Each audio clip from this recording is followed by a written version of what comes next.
प्यारे विद्यार्थियों नमस्कार। स्वागत है आप सभी का आपके अपने राम क्लासेज यूट्यूब चैनल पर। साथियों आज की क्लास में राजस्थान चतुर्थ श्रेणी परीक्षा के टॉप 50 क्वेश्चन पढ़ने वाले हैं। अगर आप चतुर्थ श्रेणी परीक्षा की तैयारी कर रहे हैं तो ये क्लास आपके लिए इम्पोर्टेंट है। आपके परीक्षा में ऐसे ही प्रश्न आएंगे और साथियों ये सभी क्वेश्चन बार बार परीक्षा में पूछे गए, रिपीट हुए और संभावित नए क्वेश्चन हैं। तो चलिए मेरे प्यारे विद्यार्थियों क्लास की शुरुआत करते हैं और अपनी क्लास का पहला क्वेश्चन है, मरुस्थल का प्रवेश द्वार कौन सा जिला कहलाता है? चलिए जल्दी से कमेंट कीजिए, मरुस्थल का प्रवेश द्वार कौन सा जिला कहलाता है मेरे प्यारे विद्यार्थियों? भरतपुर, अजमेर, जैसलमेर या जोधपुर? फटाफट से कमेंट कीजिए। मरुस्थल का प्रवेश द्वार कहा जाता है मेरे प्यारे विद्यार्थियों, बिल्कुल आपका राइट आंसर हो जाएगा जोधपुर को। किसको कहा जाता है? जोधपुर आपका राइट आंसर हो जाएगा। नेक्स्ट क्वेश्चन है, राजस्थान में महुआ के पेड़ पाए जाते हैं। बताइए मेरे प्यारे विद्यार्थियों, महुआ के पेड़ जो शराब बनाने में काम लिए जाते हैं, ठीक है ना, ये पेड़ कहाँ पर पाए जाते हैं? डूंगरपुर प्रतापगढ़ में, उदयपुर चित्तौड़गढ़ में, प्रतापगढ़ या डूंगरपुर में, या बांसवाड़ा डूंगरपुर में? चलिए जल्दी से बताइए, महुआ के पेड़ अधिकतर कहाँ पर पाए जाते हैं? तो बिल्कुल आदिवासी क्षेत्र में पाए जाते हैं, यानी कि मेरे प्यारे विद्यार्थियों महुआ के पेड़ की बात करें तो उदयपुर और चित्तौड़गढ़ में पाए जाते हैं, ठीक है ना, इसका बी आपका राइट आंसर हो जाएगा। चलिए अगला नेक्स्ट क्वेश्चन देखो, राजस्थान के किस जिले में रण का बाहुल्य है? रण क्षेत्र कौन से जिले में सर्वाधिक हैं? जोधपुर में, जैसलमेर में, बीकानेर में या बाड़मेर में? चलिए फटाफट से कमेंट कर दो। प्यारे विद्यार्थियों अगर आप चतुर्थ श्रेणी परीक्षा या राजस्थान हाईकोर्ट चतुर्थ श्रेणी की तैयारी कर रहे हैं तो आपके लिए क्लास इंपॉर्टेंट है। ऐसे ही प्रश्न आपकी परीक्षा में आने वाले हैं, तो फटाफट से कमेंट कीजिए। राजस्थान के किस जिले में रण का बाहुल्य है? तो कौन से जिले में हो जाएगा मेरे प्यारे विद्यार्थियों? जैसलमेर में। रण क्षेत्र कौन से जिले में होगा? जैसलमेर आपका बी बिल्कुल आपका राइट आंसर हो जाएगा। चलिए नेक्स्ट क्वेश्चन देखो, निम्न में से उदयनाथ पर्वत राजस्थान के किस जिले में स्थित है? कौन सा पर्वत मेरे प्यारे विद्यार्थियों? उदयनाथ पर्वत। ये कौन से जिले में है? टोंक में, अलवर में, उदयपुर में या अजमेर में? चलिए फटाफट से कमेंट कीजिए, उदयनाथ पर्वत राजस्थान में कहाँ पर स्थित है? बिल्कुल मेरे प्यारे विद्यार्थियों राइट हो जाएगा आपका अलवर, ठीक है ना, उदयनाथ पर्वत अलवर में स्थित है, इसका आपका सभी का बी करेक्ट हो जाएगा। चलिए नेक्स्ट क्वेश्चन देखिए, राजस्थान की राजभाषा कौन सी है? बताओ मेरे प्यारे विद्यार्थियों, अपने राजस्थान की राजभाषा मारवाड़ी है, वांगड़ी है, हिंदी है या राजस्थानी है? चलिए बताइए, जल्दी से कमेंट कीजिए मेरे प्यारे विद्यार्थियों, राजस्थान की राजभाषा कौन सी होगी? तो बिल्कुल आपका राइट हो जाएगा, राजस्थान की राजभाषा सर हिंदी है, ठीक है ना, अपनी राजभाषा कौन सी है? हिंदी है, इसका आपका सी सही बिल्कुल करेक्ट होगा। चलिए नेक्स्ट क्वेश्चन देखो, आधुनिक राजस्थान के निर्माता किसे माना जाता है? चलिए बताइए, आधुनिक राजस्थान का निर्माता किसे कहा जाता है? भैरव सिंह शेखावत, जय नारायण व्यास, मोहनलाल सुखाड़िया या हरिदेव जोशी? चलिए बताइए मेरे प्यारे विद्यार्थियों, आधुनिक राजस्थान के निर्माता किसे माना जाता है? फटाफट से कमेंट कर दो, बहुत शानदार क्वेश्चन है। तो बिल्कुल राइट हो जाएगा, मोहनलाल सुखाड़िया आपका राइट होगा, ठीक है ना, मोहनलाल सुखाड़िया को आधुनिक राजस्थान का निर्माता माना जाता है। चलिए अगला क्वेश्चन देखो, राजस्थान का एकमात्र जीवाश्म पार्क कहाँ पर स्थित है? अपने राजस्थान का एकमात्र जीवाश्म पार्क की बात करें तो ये पार्क मेरे प्यारे विद्यार्थियों ध्यान रख लेना, आकल गांव जैसलमेर में स्थित है। कहाँ पर है? आकल गांव जैसलमेर में स्थित है। प्यारे विद्यार्थियों अगर आप राजस्थान चतुर्थ श्रेणी कर्मचारी एवं राजस्थान हाईकोर्ट ग्रुप डी की तैयारी कर रहे हैं तो अभी से आपको इस क्लास को लाइक करके चैनल को सब्सक्राइबर कर लेना है ताकि अगली क्लास भी आपको सबसे पहले मिल सके, और क्लास को ज़्यादा से ज़्यादा शेयर कर दो। तो बताइए मेरे प्यारे विद्यार्थियों, जीवाश्म पार्क तो हो गया अपना आकल गाँव जैसलमेर में।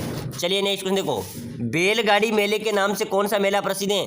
बैलगाड़ी मेले के नाम से कौन सा मेला प्रसिद्ध है? शीतला माता मेला, करणी माता मेला या केला देवी और करणी माता दोनों मेले या केला देवी का मेला? चलिए बताओ, बैलगाड़ी मेले के नाम से कौन सा मेला काफी प्रसिद्ध है? चलिए कमेंट करना है आपने सभी ने, ठीक है ना, बैलगाड़ी मेला किसे मेले को कहा जाएगा? जो शीतला माता का मेला बढ़ता है ना चाकसू जयपुर में, इस मेले को बैलगाड़ी मेले भी कहा जाता है, बैलगाड़ी मेला भी कहा जाता है, ये आपका राइट होने वाला है। चलिए अगला क्वेश्चन देखो, शीश फूल नामक आभूषण शरीर के किस अंग में पहना जाता है? बताओ मेरे प्यारे विद्यार्थी, शीश फूल नामक जो आभूषण है वो शरीर के कौन से भाग में पहना जाता है? एलडीसी एग्जाम के अंदर पूछा गया है, नाक, सिर, कान या गर्दन? चलिए बताइए, शीश फूल तो यानी कि शीश फूल या सिर पर पहना जाता है। कहाँ पर पहना जाता है मेरे प्यारे विद्यार्थियों? सिर पर पहना जाता है। चलिए अगला क्वेश्चन देखो, पाकिस्तान के सर्वाधिक निकट जिला मुख्यालय किस जिले का है? यानी कि पाकिस्तान के सर्वाधिक निकट जिला मुख्यालय कौन से जिले का है? बीकानेर का, बाड़मेर का, जैसलमेर का या गंगानगर का? बताओ मेरे प्यारे विद्यार्थियों, पाकिस्तान के सर्वाधिक निकट, ये पाकिस्तान हो गया, ये राजस्थान हो गया। अब सर्वाधिक निकट जो जिला मुख्यालय है वो कौन सा होगा? आपका गंगानगर हो जाएगा, ठीक है ना। बिल्कुल गंगानगर का जो मुख्यालय है वो पाकिस्तान के सर्वाधिक निकट है। चलिए अगले क्वेश्चन देखो, राजस्थान की आकृति कैसी है? मेरे प्यारे विद्यार्थियों, अपनी राजस्थान की आकृति है एक विषम कोणीय चतुर्भुज के समान। किसे? विषम कोणीय चतुर्भुज के समान राजस्थान की आकृति है। चलिए अगला क्वेश्चन देखो, निम्न में से राजस्थान के किस जिले में बांका पट्टी फैली हुई है? राजस्थान के किस जिले में बांका पट्टी फैली हुई है? सीकर में, नागौर में, चूरू में या भीलवाड़ा में? चलिए फटाफट से कमेंट कीजिए, बांका पट्टी कौन से जिले में फैली हुई है मेरे प्यारे विद्यार्थियों? तो बिल्कुल आपका राइट होने वाला है। क्या हो जाएगा राइट? कमेंट कीजिए फटाफट से। बांका पट्टी फैली हुई है नागौर में। कहाँ पर फैली हुई है? नागौर आपका राइट होगा। चलिए फटाफट से नेक्स्ट वन देखो, कर्क रेखा राजस्थान के किन जिलों से होकर गुजरती है? मेरे प्यारे विद्यार्थियों, कर्क रेखा राजस्थान के कौन से जिलों से गुजरती है? बाराकोटा, बांसवाड़ा, डूंगरपुर, बूंदी, भीलवाड़ा या बाड़मेर, चूरू? चलिए बताइए, कर्क रेखा राजस्थान के किन 2 जिलों से होकर गुजरती है? बिल्कुल ध्यान रख लेना, परीक्षा में आ सकता है। बांसवाड़ा, डूंगरपुर को ध्यान रख लेना, यहाँ पर कर्क रेखा गुजरती है। चलिए नेक्स्ट क्वेश्चन देखो, भील जनजाति में कछाऊ कौन पहनता है? कछाऊ कौन पहनेगी मेरे प्यारे विद्यार्थियों? बिल्कुल पुरुष पहनेंगे, महिलाएं पहनेगी, नवयुवक लड़का पहनेगा या बालक पहनेंगे? कछाऊ मेरे प्यारे विद्यार्थियों महिलाओं द्वारा पहना जाता है, ठीक है ना। बिल्कुल इसमें आपका बी बिल्कुल करेक्ट होगा। चलिए नेक्स्ट क्वेश्चन देख लो फटाफट से, राजस्थान की स्थलीय सीमा कितनी है? अपने पूरे राजस्थान की स्थलीय सीमा की यहाँ पर बात की जा रही है, ठीक है ना। ये सीमा हो गई अपनी, कितनी हो सीमा है राजस्थान की? 5,940 किलोमीटर, 1,070 किलोमीटर, 5,988 किलोमीटर या 5,920 किलोमीटर? तो मेरे प्यारे विद्यार्थियों ध्यान रख लेना, एग्जाम्स के अंदर पूछा जाए, राजस्थान की स्थलीय सीमा की बात करें तो 5,920 किलोमीटर है। चलिए अगला क्वेश्चन देखो, राजस्थान भारत के किस भाग में स्थित है? चलिए बताइए, अपना राजस्थान भारत के किस दिशा में स्थित है? उत्तर पश्चिम में। बिल्कुल आपका 20 में भी करेक्ट होगा। जिन्होंने बी लगाया है उनका सभी का राइट हो जाएगा, ठीक है ना। चलिए अगला नेक्स्ट क्वेश्चन देखो, राजस्थान अपने वर्तमान स्वरूप में कब आया? जो राजस्थान है वो अपने वर्तमान स्वरूप में कब आया है? 1 नवंबर 1956, 2 नवंबर 1955, 30 मार्च 1949 या 30 अप्रैल 1956? चलो बताओ, राजस्थान अपने वर्तमान स्वरूप में कब आया मेरे प्यारे विद्यार्थियों? 1 नवंबर 1956 को, ठीक है ना, ये आपका राइट होगा। चलिए नेक्स्ट क्वेश्चन देखो, कौन सा दुर्ग चील का टीला कहलाता है? कौन सा दुर्ग चिल्ल का टीला कहलाता है? जयगढ़, नाहरगढ़, कुंभलगढ़ या मेहरानगढ़? चलिए फटाफट से कमेंट कीजिए, इंपॉर्टेंट क्वेश्चन है, ऐसे ही प्रश्न आपके परीक्षा में आएंगे, ठीक है ना। तो चिल्ल का टीला मेरे प्यारे विद्यार्थियों जयगढ़ दुर्ग को, जो कहाँ पर है? जयपुर में, ठीक है ना, इसको चिल्ल का टीला भी कहते हैं। चलिए अगला क्वेश्चन देखो, राजस्थान दिवस प्रतिवर्ष कब मनाया जाता है? साल में एक बार राजस्थान दिवस मनाया जाता है, तो कब मनाया जाता है ये सभी को पता होना चाहिए। 20 मार्च, 18 मार्च, 30 मार्च या 31 मार्च? तो मेरे प्यारे विद्यार्थियों राजस्थान दिवस मनाया जाता है 30 मार्च को, प्रतिवर्ष 30 मार्च को राजस्थान दिवस मनाया जाता है। चलिए अगला क्वेश्चन देखो, महाराणा प्रताप का दरबारी पंडित कौन था? रामचरण था, चंद्रमौली मिश्र था, चंद्रधर या चक्रपाणी मिश्र था? दरबारी पंडित महाराणा प्रताप का कौन था मेरे प्यारे विद्यार्थियों? जल्दी से फटाफट कमेंट करो, बहुत शानदार क्वेश्चन आया है। तो बिल्कुल राइट हो जाएगा, महाराणा प्रताप का जो दरबारी पंडित था वो था चक्रपाणी मिश्र। चलिए अगला क्वेश्चन देखो, जयपुर का निर्माण किसके द्वारा किया गया? तो मेरे प्यारे विद्यार्थियों ये राजस्थान पुलिस के अंदर भी पूछा गया है, कई बार एग्जाम्स के अंदर भी पूछा गया है। जयपुर का निर्माण जय सिंह द्वारा किया गया था, ठीक है ना। चलिए अगला क्वेश्चन देखो फटाफट से, सहेलियों की बाड़ी के निर्माणकर्ता, सहेलियों की बाड़ी के निर्माणकर्ता बिल्कुल संग्राम सिंह आपके राइट होगा। चलिए अगला क्वेश्चन देखो, फूलों की मंडी राजस्थान के कौन से जिले में स्थित है?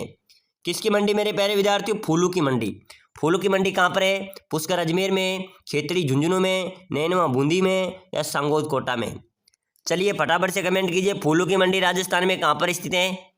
जल्दी से बताओ मेरे प्यारे विद्यार्थियों, फूलों की मंडी राजस्थान में कहाँ पर है? तो बिल्कुल आपका राइट होने वाला है, यहाँ पर क्या हो जाएगा, कहाँ पर होगी? पुष्कर अजमेर में, ठीक है ना, यानी कि पुष्कर अजमेर में फूलों की मंडी स्थित है, ठीक है ना। चलिए नेक्स्ट क्वेश्चन देखो, राजस्थान राज्य के किस जिले में जीरा मंडी स्थित है? अपने राजस्थान के कौन से जिले में जीरा मंडी स्थित है? जीरा मंडी, जीरा मंडी कहाँ पर होगी मेरे प्यारे विद्यार्थियों? बिल्कुल राइट हो जाएगा सर, जोधपुर में है, जोधपुर में जीरा मंडी स्थित है, ठीक है ना। चलिए अगला क्वेश्चन देखो, राजस्थान के किस जिले में सर्वाधिक मसाले उत्पादित होते हैं? सर्वाधिक मसाले कहां पर उत्पादित होते हैं? कोटा, बारां, बूंदी, झालावाड़। बताना मेरे प्यारे विद्यार्थियों, कमेंट करो फटाफट से। आपको चतुर्थ श्रेणी परीक्षा में सिलेक्शन लेना है, राजस्थान हाईकोर्ट चतुर्थ श्रेणी की नई वैकेंसी आ गई है, तो फटाफट से कमेंट कर दो किस जिले में सर्वाधिक मसाले होंगे? बारां में। बिल्कुल राइट हो जाएगा, बारां जिले में सर्वाधिक गर्म मसाले उत्पादित होते हैं। चलिए फटाफट से अगला क्वेश्चन देख लो। राजस्थान की प्रथम निर्वाचित मुख्यमंत्री, तो सबसे पहले राजस्थान का निर्वाचित मुख्यमंत्री की बात करें तो टीकाराम पालीवाल राइट होगा आपका, ठीक है ना। यह प्रश्न आ जाए तो ध्यान रख लेना, टीकाराम पालीवाल राइट हो जाएगा। चलिए नेक्स्ट क्वेश्चन देखो। राजस्थान में सबसे ज्यादा जंगल किस जिले में है? अपने राजस्थान में सबसे ज्यादा जंगल की बात करें तो मेरे प्यारे विद्यार्थियों ध्यान रख लेना, उदयपुर आपका राइट होगा। उदयपुर में सर्वाधिक जंगल है, ठीक है ना, आपका बिल्कुल सी करेक्ट हो जाएगा। चलिए अगला नेक्स्ट क्वेश्चन देख लो फटाफट से। राजस्थान का प्रवेश द्वार कौन सा जिला कहलाता है? सॉरी, मरुस्थल का प्रवेश द्वार। तो मेरे प्यारे विद्यार्थियों, मरुस्थल का प्रवेश द्वार मैंने आपको पहले ही बता दिया था। किसको? जोधपुर को, ठीक है ना, जोधपुर को मरुस्थल का प्रवेश द्वार कहा जाता है। चलिए अगला क्वेश्चन देखो। राजस्थान राज्य पथ परिवहन निगम यानी कि जो रोडवेज बसें होती हैं RSRTC की स्थापना किस वर्ष हुई थी? तो बिल्कुल मेरे प्यारे विद्यार्थी हुई थी 1964 में। RSRTC आपने कभी बैठे भी होंगे, राजस्थान रोडवेज में इसका एक मुख्यालय है RSRTC, इस राजस्थान राज्य पथ परिवहन निगम, इसकी जो स्थापना हुई थी सन 1964 में। चलिए अगला क्वेश्चन देखो। बूढ़ी तीज मनाई जाती है, तो बूढ़ी तीज मेरे प्यारे विद्यार्थियों भाद्रपद कृष्ण पक्ष की तृतीया आती है तब बूढ़ी तीज मनाई जाती है, ठीक है ना। चलिए अगला क्वेश्चन देखो, इसका आंसर आप सभी ने देना है। राजस्थान में सबसे लंबा बांध कौन सा है? चलो बताओ फटाफट से, जल्दी से कमेंट कर दो। सबसे लंबा बांध राजस्थान का गेप सागर है, कोटा बैराज है, माही बजाज सागर है या बिसलपुर है? कौन सा बांध राजस्थान का सबसे लंबा बांध है? बिल्कुल करेक्ट है, माही बजाज सागर आपका राइट होगा। जिन्होंने सी लगाया उनका राइट हो जाएगा, ठीक है ना। चलिए अगला क्वेश्चन देखो फटाफट से। लटियाल माता का मंदिर राजस्थान के किस स्थान पर अवस्थित है? लटियाल माता का मंदिर गाणेराव में, जसोल में, हड़वेचा में या फलोदी में? कहां पर है मेरे प्यारे विद्यार्थियों लटियाल माता का मंदिर? बिल्कुल आपका राइट हो जाएगा सर, फलोदी में लटियाल माता का मंदिर है स्थित है। चलिए नेक्स्ट क्वेश्चन देखो। राजस्थान का प्रथम रोपवे किस जिले में प्रारंभ किया गया? तो बिल्कुल मेरे प्यारे विद्यार्थियों इंपोर्टेंट क्वेश्चन है, रोपवे संबंधित क्वेश्चन पूछा जाता है। तो राजस्थान का प्रथम रोपवे जालोर के अंदर स्थित है, सुंदा माता के। कहां पर है? जालोर सुंदा माता के राजस्थान का प्रथम रोपवे प्रारंभ किया था। तो चलिए मेरे प्यारे विद्यार्थियों, आज के छोटे से मॉडल पेपर में हमने 50 इंपोर्टेंट क्वेश्चन पढ़े हैं। अगली क्लास देखने के लिए फटाफट से वीडियो को लाइक कर लेना, चैनल को सब्सक्राइब कर लेना, ताकि अगली क्लास भी आपको सबसे पहले मिल सके।